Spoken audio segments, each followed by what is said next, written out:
aí, meu terceiro ano, tudo na paz? Vamos embora, vamos dar continuidade aos nossos estudos? Vamos nessa. Nós ainda estamos no capítulo 6 do módulo de Geografia, belezinha, pessoal? Só que agora nós vamos continuar a partir da página 65 do módulo. Hoje, Tia Sam não vai estar falando para vocês da plataforma. Nós vamos estar usando só o nosso módulo, belezinha? E lá, na página 65, o assunto inicial são os povos originários, certo, pessoal? Vamos conhecer um pouco mais sobre esse pessoal e tudo o que se desenrolou para que as paisagens continuassem se modificando até os dias atuais. Simbora? Vamos nessa! Então, gente, quando o Brasil começou a ser ocupado pelos portugueses, haviam os povos originários vivendo nas terras brasileiras. Eles organizavam o espaço de forma diferente do que pretendia a coroa portuguesa, e muitos desses povos, por exemplo, não viviam em um só lugar. Esses povos originários são os nativos, gente, são as pessoas que se originam de um determinado local. No nosso caso aqui do Brasil, eram os indígenas, certo? Já para os portugueses, para viver em um pedaço de terra era necessário um documento que era dado pelo rei de Portugal. E esse documento, gente, concedia o título de proprietário daquela terra. Assim, no início da colonização portuguesa, eram poucas as pessoas ou famílias que conseguiam ser donas de suas próprias terras. Aqueles que não recebiam e vinham para o Brasil moravam e trabalhavam em terras que não eram suas. Muitos viviam de forma forçada, como os negros e escravos da época. Outros vieram espontaneamente para trabalhar, que foi o caso dos italianos e dos alemães. E aí se criou uma dependência muito grande em relação aos donos de terras no Brasil, e era difícil conseguir uma propriedade para morar e viver com a sua família. Em razão, gente, de movimentos atuais de alguns grupos sociais, como o MST, Movimento Sem Terra, aqui do Brasil, o governo procura entregar pequenas propriedades de terra a famílias para morar e sobreviver da agricultura familiar. Os conjuntos dessas pequenas propriedades são denominados assentamentos rurais e produzem a maior parte dos alimentos encontrados em feiras e mercados que a gente tem acesso, ok? Então, eu quero que vocês grifem lá na página 65, o quadradinho que está acima da página, o que vem a ser agricultura familiar. É o cultivo da terra feito pelos próprios membros da família que nela moram e dela sobrevivem. Grifem isso aí, por favor, pessoal. Agora vamos para a página 66 do módulo, Paisagens das cidades ao longo da história. Tia Sam vai falando para vocês um pouquinho sobre esse assunto e vocês vão acompanhando aí essas imagens bem legais de locais do mundo inteiro e do nosso país que sofreram modificações com o passar dos anos, tá certo? Nos primeiros séculos da nossa história, o Brasil não tinha grandes centros. Havia algumas pequenas cidades, vilas ou vilarejos, que ao redor ou próximo de fazendas produtoras de cana-de-açúcar e de café movimentavam a economia do Brasil, certo?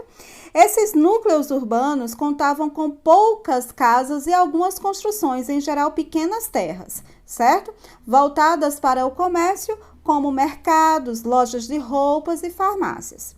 O transporte era feito a cavalo ou por meio de carroças, gente, olha só. E muitas vezes as pessoas iam de um lugar para o outro a pé, isso era muito comum.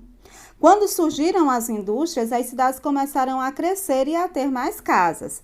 Veículos motorizados surgiram, como os bondes, os automóveis, as motos, e passaram a ser bem mais utilizados, certo? Com a necessidade de abrigar mais pessoas, as casas começaram a ser construídas verticalmente, dando origem aos prédios de vários andares, arranha-céus, tudo isso que nós vemos nas paisagens urbanas dos dias atuais. Agora, gente, ainda na página 66, eu quero analisar junto com vocês essas gravuras aí, ó. A imagem A é a cidade de Angra dos Reis, lá no Rio de Janeiro, entre 1845 e 1846. E a imagem B é a mesma cidade, certo? Angra dos Reis, só que agora no ano de 2011. E eu queria que vocês analisassem direitinho junto comigo e me respondessem quais são as diferenças que há entre essas duas paisagens dessa mesma cidade. Vocês conseguem identificar? Tem muitas, né, minha gente? As primeiras que a gente consegue ver é o número de construções, que na A é bem menor do que na B. Vocês concordam comigo? Há também a presença de estradas asfaltadas e de indústrias na imagem B, na gravura B, que não tinha em Angra dos Reis em 1845. Então, veja que com o passar dos anos, a modificação foi muito grande nessa cidade. Ela sofreu grandes transformações, né? Nós poderíamos dizer que a figura A, que é a imagem A, Angra dos Reis, era uma cidade mais rural, mais, vamos dizer assim, pequena, bem diferente da imagem B, onde agora a cidade se mostra grandiosa, cheia de centros, bem urbanizada, não é isso? Com inúmeras construções e uma divisória de ruas bastante, vamos dizer assim, organizadas, né? Bem diferentes, parece até locais que nunca foram o mesmo, né, pessoal? Mas é a mesma cidade que sofreu modificação na paisagem ao longo dos anos. Mas eu ainda tenho uma outra pergunta para vocês. Me digam aí, em qual dessas duas paisagens o número de pessoas ocupando o espaço é maior? Seria na letra A ou na letra B?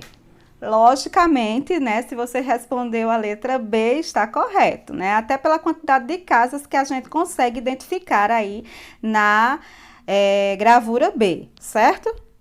E essa é uma das características dos grandes centros urbanos, que vem, em alguns casos, trazendo problemas, certo?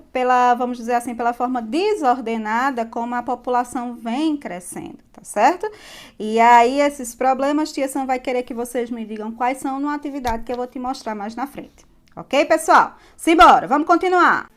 Atualmente, pessoal, a maior parte das pessoas do Brasil vive nas cidades, certo? E com o crescimento da população, o tamanho das cidades também aumentaram, tornando-se cada vez maiores as distâncias entre um lugar para o outro dentro das próprias cidades, certo? E com isso, o deslocamento tornou-se uma das maiores dificuldades, pois há vários veículos no trânsito ao mesmo tempo, particulares e coletivos. O que é que acontece? Existem cidades no Brasil, pelo menos, que tem que se fazer um rodízio, certo? Existem carros que podem sair em determinados dias e outros não, para dar oportunidade de outros transportes, de outros veículos transitarem sem que haja, como é que eu posso dizer assim, transtornos, sem que haja engarrafamentos e etc, certo? E essa grande quantidade de veículos, gente, de carros que usam motores movidos a queima de combustível, né, e assim eliminam muita fumaça pelo escapamento, é o que provoca a poluição do ar, certo? A maioria das empresas dos serviços públicos estão nas áreas centrais dessas cidades, o que fazem com que o preço das moradias nessas regiões sejam bem mais altos, certo? Os que não possuem condições de pagar esses valores habitam em bairros mais afastados do centro da cidade, com pouca estrutura e moradias precárias. Um exemplo disso são as favelas, que aumentam cada vez mais. Nós vemos aí nos jornais, né, os problemas que essas grandes metrópoles têm com essas favelas que são construídas mais distanciadas dos centros por pessoas mais humildes, né, sem infraestrutura, sem condições básicas de saneamento, entre outros grandes problemas.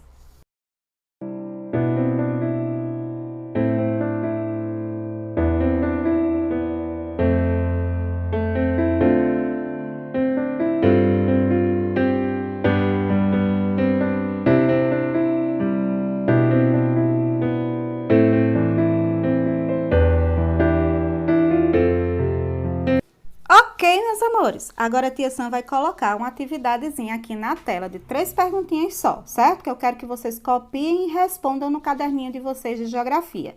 Belezinha? Vamos nessa?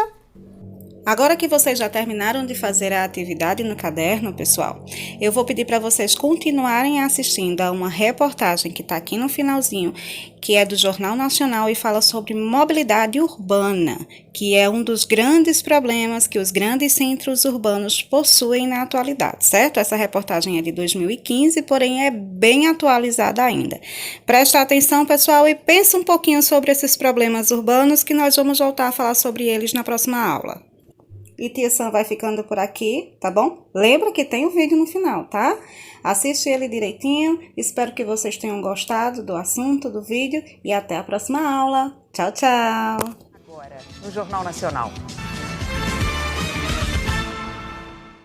Olá, boa noite. Boa noite. O Jornal Nacional abre a semana fazendo uma espécie de blitz. Os nossos repórteres traçaram um retrato instantâneo da mobilidade urbana em 5 metrópoles. Os problemas enfrentados por quem depende do transporte público. E também soluções que deveriam estar funcionando desde a Copa do Mundo, mas ainda não estão prontas. Pegamos o trem da CPTM na estação Calmon Viana, em Poá, a 40 quilômetros do centro de São Paulo. Ainda é de madrugada. Passamos por 2 estações e já não há mais espaço. A gente tem que aguentar, porque precisamos trabalhar, né? E o trem parece meio antigo, né, esse trem aqui, né? Também. Precisava melhorar, né? O trem é de 1965 e foi reformado em 2006. Bom, gente, agora a gente tem que descer aqui, porque o trem volta e aí a gente vai pegar outro trem para o centro. Olha lá, mas como é que nós vamos pegar esse trem aqui? Ó? Olha isso aqui. Tem que esperar o próximo. No meio da multidão, conseguimos entrar. Esse aqui já é um trem mais novo, bem diferente do que a gente veio lá de Calmon Viana. Novo, maior e mais confortável. Ainda assim, não dá conta de tanta gente. A turma vai toda sentada aqui. Já que não tem lugar para sentar lá, vai sentar no chão mesmo. Olha aqui, esse é outro vagão, todo lotado. A CPTM diz que está investindo em novos trens e numa nova rede elétrica para diminuir falhas. Mas quem usa ainda não viu melhora. Eu até fiquei com a esperança que ia mudar alguma coisa de 2013, né? Por causa das manifestações e tudo, mas infelizmente não mudou nada. No Rio, a primeira viagem do dia no ônibus do BRT já não é para qualquer um. Só os fortes sobrevivem. O sistema de corredores exclusivos foi criado para dar transporte rápido. Mas os 315 ônibus não conseguem atender os 400 mil passageiros diários nas zonas norte e oeste. A superlotação vai fazendo vítimas. Abre a porta! A porta fechou. Olha como é que tá esse ônibus abarrotado e olha a porta. Ainda está aberta, esperando mais passageiros. Ó, tá entrando mais. Não bota mais ônibus pra gente ir. Não tem como se mexer aqui dentro. É um inferno, uma desgraça daqui dentro.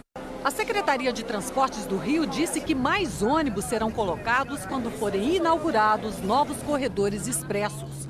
Outro problema é a falta de manutenção nas pistas, que não tem nem 3 anos de uso. Todo esse trecho aqui está bastante danificado. Sabe o que é isso aqui? É um pedaço de asfalto que a gente encontra aí pelo meio do caminho. E ele está assim, olha, ele se solta só de puxar com a mão, saindo pedaços de asfalto na pista do BRT. A Secretaria de Obras do município deu prazo de 15 dias para o conserto. Até lá... Se não tomar bastante cuidado, bastante precaução, pode acontecer acidente.